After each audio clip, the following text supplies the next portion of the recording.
ठीक है। और इसको बना दिया है शोषण का साधन, क्योंकि जिसको आप रुपया कहते हो वो रुपया नहीं है, जिसको आप रुपया सोचते हो वो भी रुपया नहीं है। रुपया कुछ और है जिसके बारे में कभी किसी स्कूल या किसी कॉलेज में नहीं पढ़ाया जाता और बताया ही नहीं जाता कि रुपया नाम की चिड़िया, किस चिड़िया का नाम है रुपया। पर जहाँ तक जैसे कि मैं मार्केट में जाता हूँ, मेरे पास अगर आप रुपए की बात कर रहे हैं तो मेरे पास ये 200 रुपए है। मैं मार्केट में जाता हूँ, सामान लेता हूँ, देखो देखो, ये 200 रुपए नहीं है, आपको ये गलत पढ़ाया गया है। आपके दादाजी से पूछना कि दादा ये क्या है, तो आपके दादाजी बोलेंगे ये 200 रुपए का नोट है। वो कभी नहीं कहते ये 200 रुपए है, कभी भी नहीं कहते। वो कहते हैं 200 रुपए का नोट। नोट जो होता है जी। वो होता है जैसे कि transfer note, press note. Note मतलब मेरे दी हुई कोई जानकारी जो मैंने अपना कुछ लिख दिया है। ट्रांसफर नोट में क्या कहता है, मंत्री जी कहते हैं कि फलाने आदमी सिफारिश कर रहा है कि इसको इधर ट्रांसफर कर दिया जाए, ये तो ट्रांसफर नोट है। ये है प्रोमिसरी नोट, एक वचन खंड होता है, वचन पत्र होता है, ये वह वचन पत्र।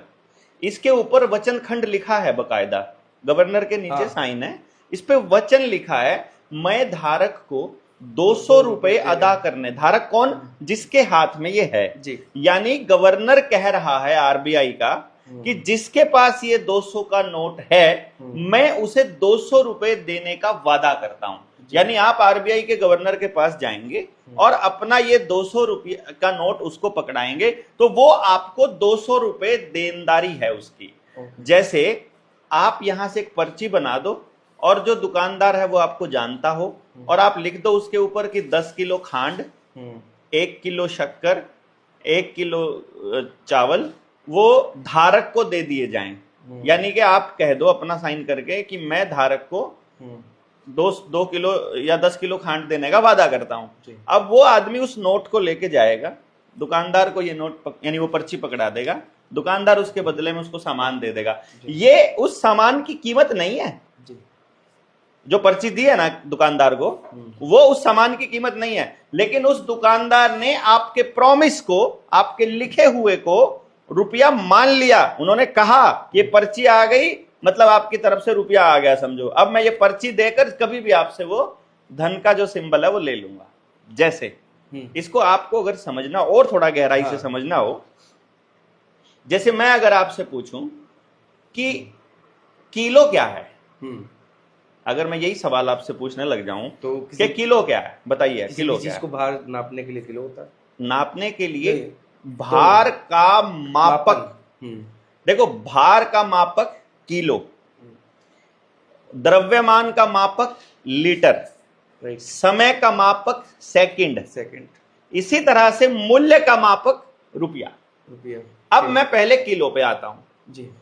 किलो बताइए, किलो क्या होता है? अब ये मापक हो गया आपने जो, यानी कि इतना वजन जिसको हम लगभग 1000 ग्राम का जो आंकड़ा है, देखो इसको साइंटिफिक टर्म्स में लेके जाएंगे 1 किलो का मतलब कुछ और निकल जाएगा। वो तो गांव के आदमी की भाषा बिल्कुल, मतलब उसकी भाषा में तो समझ में नहीं आएगा।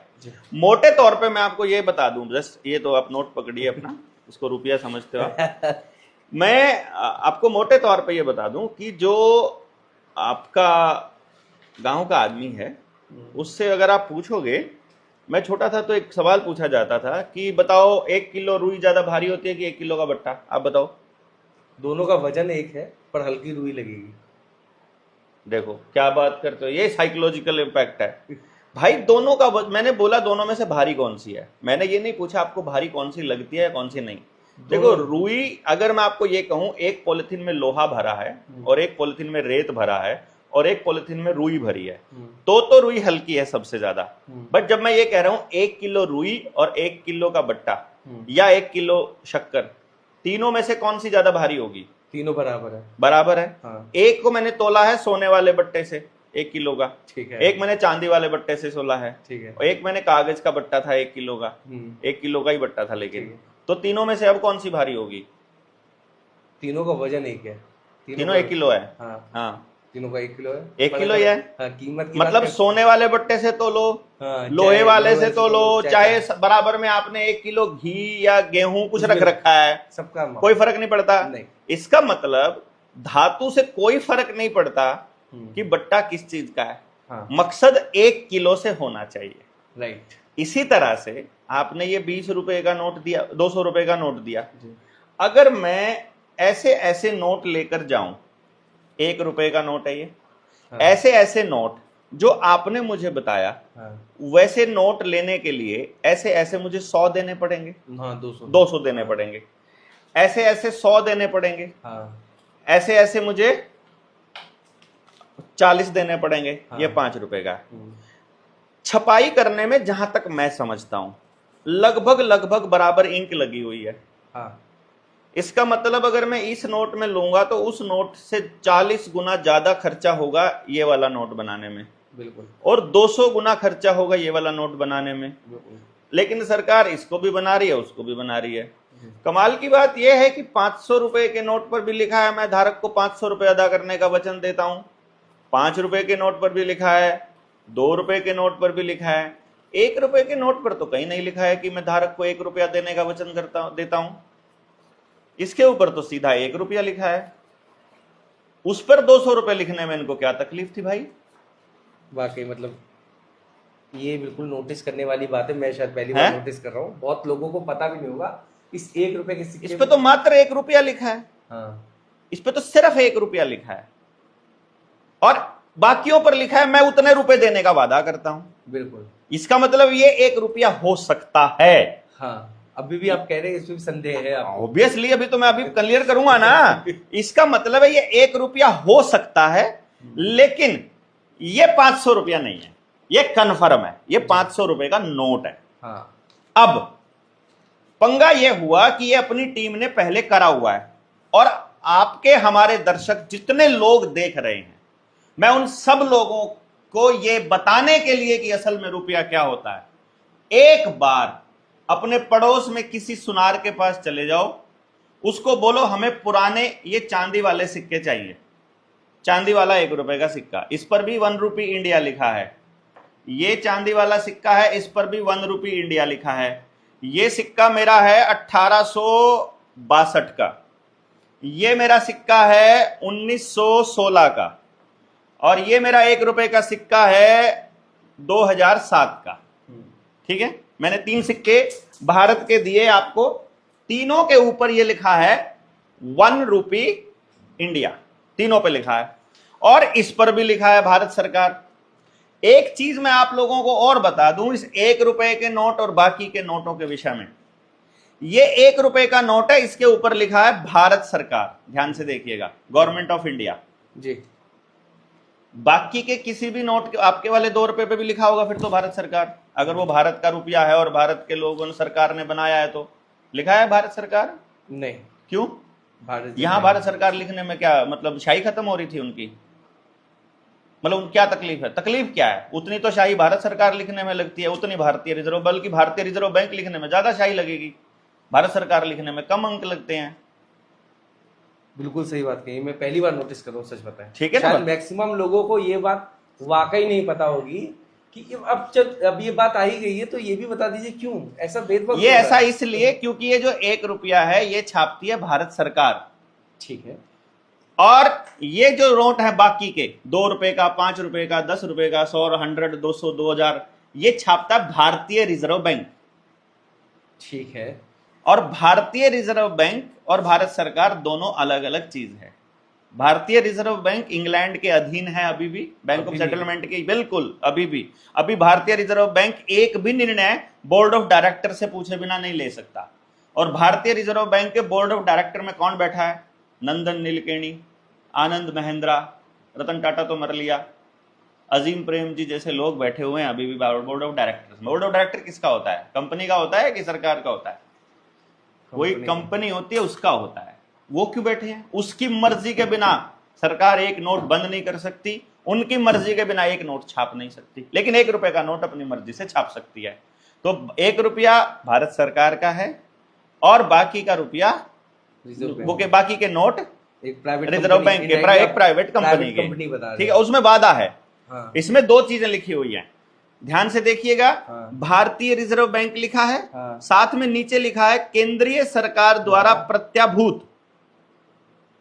प्रत्याभूत यानी केंद्रीय सरकार द्वारा गारंटीड है। हाँ। अब केंद्रीय सरकार के बारे में पता करो, आपको मालूम पड़ेगा कि भारत में कोई केंद्रीय सरकार है ही नहीं। मैं लगातार टीवी चैनलों पे जब कभी कोई इंसान देखता है तो केंद्र सरकार की तरफ से ये फैसला आया है, केंद्र सरकार की तरफ से ये हाँ, फैसला केंद्र आया है। सरकार का मतलब पार्लियामेंट ऑफ इंग्लैंड से।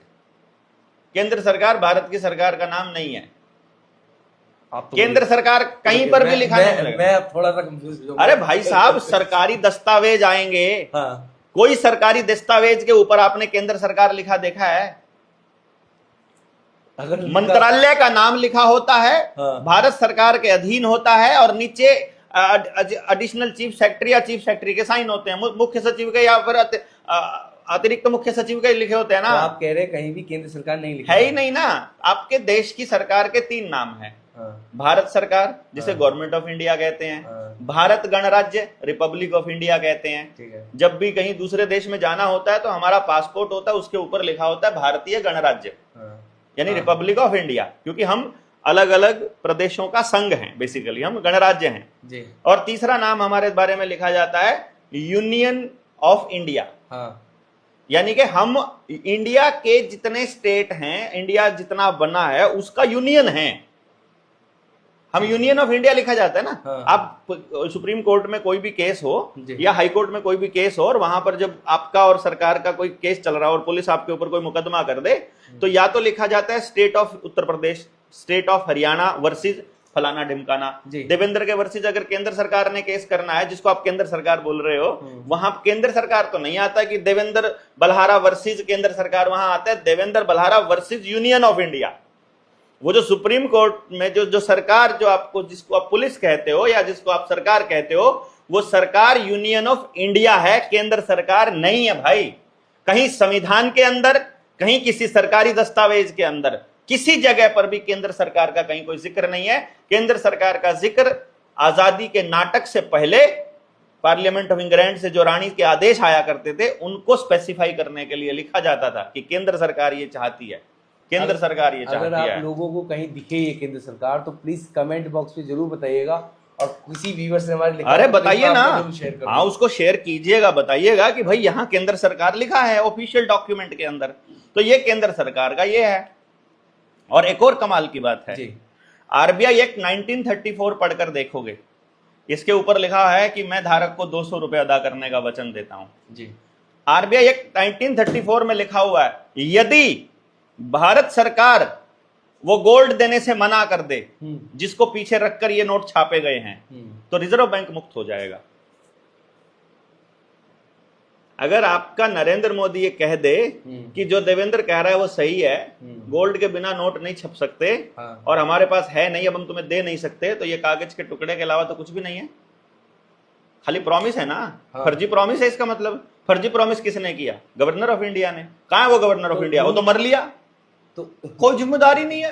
तो रूल के अकॉर्डिंग अभी भी तो ऐसा ही होता है कि गोल्ड जितना रखें उसके हिसाब से नोट की छपाई होती है। आपको ऐसा लगता है? अच्छा, हमने पूछा है, मुझे नहीं लगता, बहुत लोगों को लगता है, बहुत लोगों को लगता है। ये किताब है, इसमें सबूत दिए हैं हमने, इसमें ये सबूत भी दिया हमने। भारत सरकार से ये पूछ लिया, केंद्र सरकार जिसको आप कह रहे हो, या फिर यही जो सरकार जिसको आप पहले कांग्रेस की थी अब मोदी की सरकार है, इसमें हमने पूछ लिया।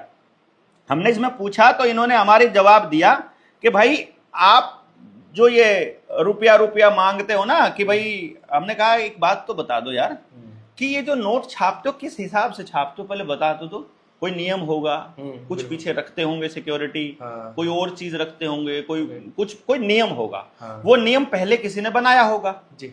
आप कहते हो अब हम सोना नहीं रखते हैं, इसका मतलब आपने वो नियम बदला होगा। बिल्कुल। यदि आपने नियम बदला है तो आपके पास नियम बदलने के अधिकार होने चाहिए। बिल्कुल। आपको वो बदलने के अधिकार किसने दिए? आपने किस नियम के तहत बदला? और अब नियम क्या है नोट छापने का, और कौन से नोट को असली और कौन से नोट को नकली, कौन सी मुद्रा को वैध और कौन सी को अवैध कहेंगे, कृपया करके वो नियम हमको बता दीजिए। मालूम है क्या कहता है वित्त मंत्रालय? जी बताइए। वो कहता है हमारे पास वैध रुपए का कोई दस्तावेज उपलब्ध नहीं है। इसका मतलब मैं ये समझता हूं कि हमारे पास सारा रुपया जितना है वो अवैध है। 20 नंबर पेज के ऊपर, मतलब इस किताब के हाँ। इस 20 नंबर पेज के ऊपर ये एक्सप्लेन किया हुआ है हमने, ये देखोगे यदि आप कि भैया जी जब हमने उनसे पूछा